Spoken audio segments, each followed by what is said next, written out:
Dear students, आज हम question देखेंगे क्लास 8 का exercise 8B, question number 15। Let's start the question for quickly. The length of rectangle exceeds का मतलब होता है बढ़ जाना। ठीक है, पहले ये चीज़ समझ लो आप। यहाँ लिख दिया मैंने, एक्सीड्स का मतलब बढ़ जाना। Its breadth by 7 centimetre. कह रहा length of rectangle exceeds its breadth by 7 centimetre. मतलब अगर आपका length of the rectangle exceeds its breadth by 7 centimetre. ठीक है, अगर पूछ रहा है आपसे कि लेंथ ऑफ द रेक्टेंगल, एक मैंने रेक्टेंगल बना लिया, वो बढ़ जाता है इसके ब्रेड्थ से कितना। अगर ये x है तो ये हो गया x+7, यही हुआ ना, बढ़ गया। तो इसके अनुसार आप लिखेंगे, क्वेश्चन स्टार्ट करते हैं। ठीक है, तो यहाँ पे उल्टा लिखें, पहले लोग जनरली लेंथ की बात आती है, तो यहाँ पे लिखेंगे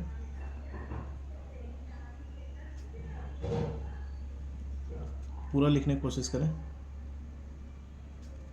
रेक्टेंगल का ब्रेड्थ कितना माना आपने, x, तो क्या हो जाएगा, लेंथ जो है कितना हो गया, x+7।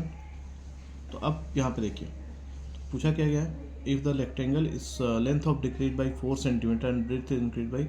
दूसरे टर्म्स में कह रहा है कि लेंथ को और ब्रेड्थ को घटाया और बढ़ाया गया। तो पहले अब ये, इसलिए मैंने दो रेक्टेंगल बना लिया।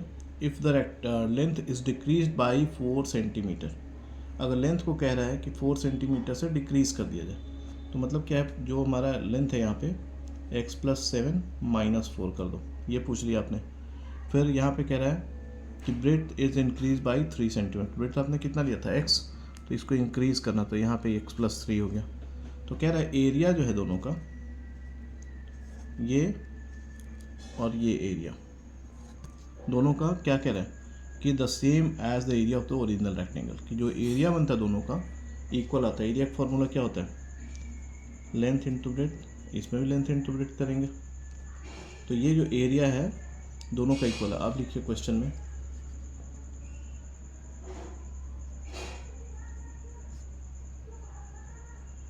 अकॉर्डिंग टू द क्वेश्चन क्या लिखें क्वेश्चन के हिसाब से, कि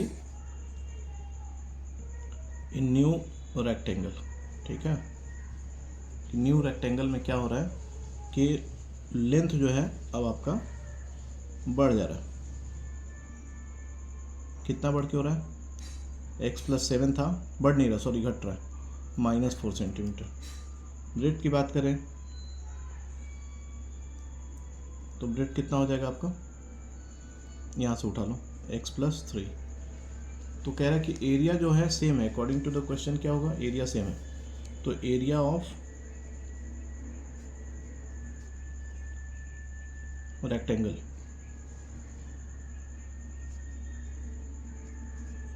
कौन सा, ओरिजिनल वाला, मतलब कि पहले वाला, इसकी बात कर रहे हैं। ठीक है, तो क्या लिखेंगे, लेंथ इंटू ब्रेड्थ। लेंथ अब कितनी आ रही है इसकी, x+7 इंटू x, तो हो जाएगा x² + 7x, ये हो गया। अब area of new rectangle, area तो सेम ही होगा, लेंथ इंटू ब्रेड्थ, तो लेंथ कितना है। इसको अगर हम सॉल्व कर ले, यहाँ पे इसको अगर हमने सॉल्व कर लिया, तो सॉल्व करके डायरेक्टली हम क्या लिख सकते हैं, x+7 -4, तो x+7 इनसे 4 जाएगा तो क्या हो, 3 हो जाएगा।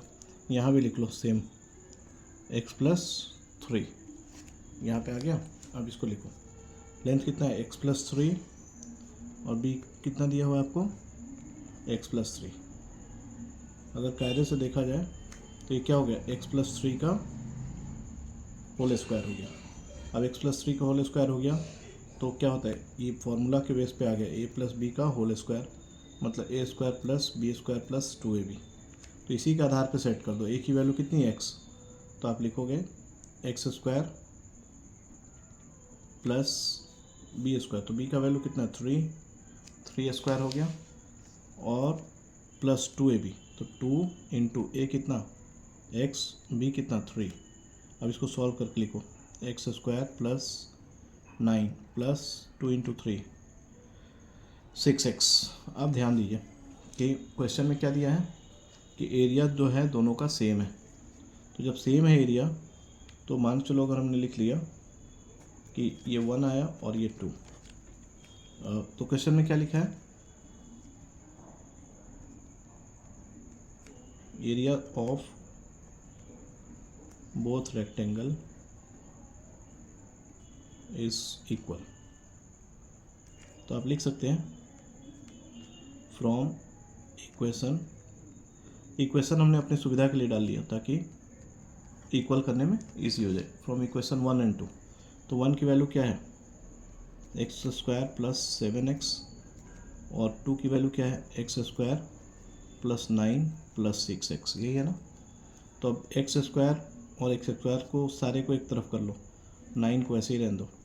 ये देखो एक्स स्क्वायर, ये इधर आएगा तो माइनस का एक्स स्क्वायर हो जाएगा, ये प्लस का 7x और ये प्लस का 7 आएगा, 6x माइनस हो जाएगा, इधर क्या हो जाएगा 9। अब 9 जब होगा तो ये देखो प्लस का और 9 ये कट गया, यहाँ से आप माइनस करेंगे तो x की वैल्यू क्या आ गई 9। जब x का वैल्यू 9 आ गया मतलब क्या, यहाँ पे वापस आ जाइए कि ये जो आपको निकल के आ रहा है 9 सेंटीमीटर होगा, ठीक है।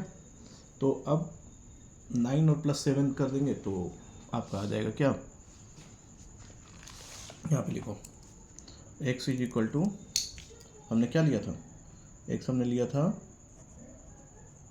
ब्रेथ, हाँ यही लिया था, मतलब ये हो गया आपका 9 और x प्लस 7 जो था हमारा क्या था लेंथ, तो x की वैल्यू है 9 प्लस 7, तो कितना हुआ दोनों का ऐड करने पे 16। तो जो हमारा लेंथ और पूछा गया ना यहाँ पे कि find the length of the original 1, तो आप लिखेंगे कि लेंथ इक्वल टू कितना 16 और ब्रेड्थ इक्वल टू 9। अब ये सेंटीमीटर में है या उसमें है देखा जाए सेंटीमीटर, तो आप आंसर लिखेंगे सेंटीमीटर, ठीक है। दोनों का आंसर लिख लो यहाँ पे, सेंटीमीटर और ये हो गया सेंटीमीटर। तो ये क्वेश्चन आपका यहाँ पे सॉल्व होता है, ये समझने वाला क्वेश्चन है और ये इंपॉर्टेंट क्वेश्चन भी एग्ज़ाम में आपके आता भी है, और ये डायग्राम ज़रूर बनाएं तभी आपका क्वेश्चन हो पाएगा।